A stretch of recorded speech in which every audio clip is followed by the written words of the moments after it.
When it comes to Gonzaga basketball, the big question is how. How did a small school from Eastern Washington become a powerhouse in collegiate basketball? Dan, in my opinion now, is the architect of this whole Gonzaga dream.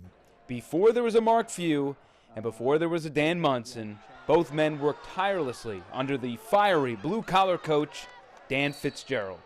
Fitz was such a relentless worker. We were just trying to survive because it was 20-hour work days, you know. Fitz's dogged work ethic can be traced back to San Jose as a 20-something-year-old high school coach at Archbishop Mitty.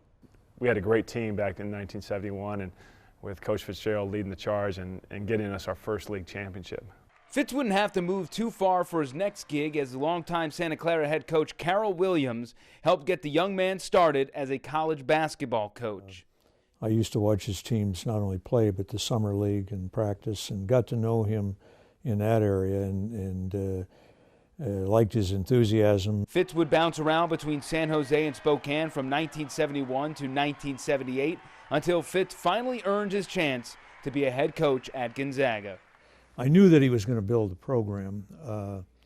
I didn't know the success that Gonzaga would reach. Fitz was as charming as he was chatty, and good thing he was, because many of his stories can be told by the people who knew him the best, including his brother Jim.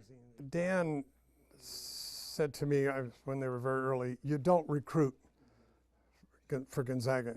You don't recruit. You recruit at Duke, and you recruit at North Carolina, and you recruit at UCLA.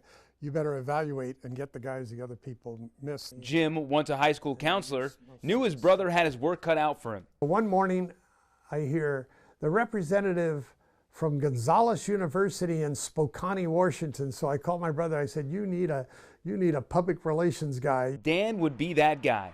He took the Zags out of the Big Sky and into the current West Coast Conference. He would also recruit Gonzaga's most notable alum, John Stockton. I think a lot of people now say, oh, well, he was just born to go to GU.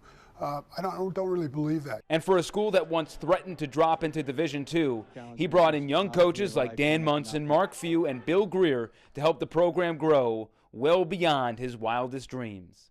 I mean, not only are they recruiting nationally, they're recruiting internationally. And so, though Fitz stepped down from Gonzaga in 1997 under murky circumstances, his mark was sufficiently left on the program and the communities he touched. At Mitty, his name is still attached to a substantial fund in his honor. The last I heard, the Mitty Endowment is the largest grassroots endowment in the 50-year history of the school.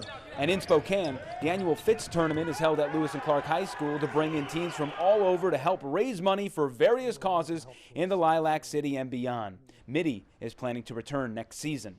We also do service work when we're up there too, so it's kind of what Coach Fitzgerald stood for, not only just being a good person, but a good person off the court as well. So let's go back to the question at hand. How did a small school out of Eastern Washington become a college basketball powerhouse? The answer is fairly complicated, but the foundation starts with Fitz.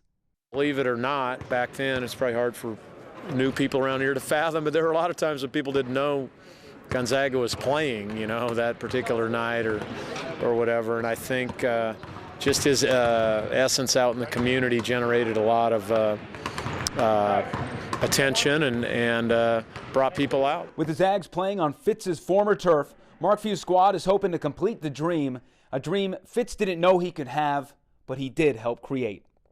I know he's up there rooting them on, he's rooting them on.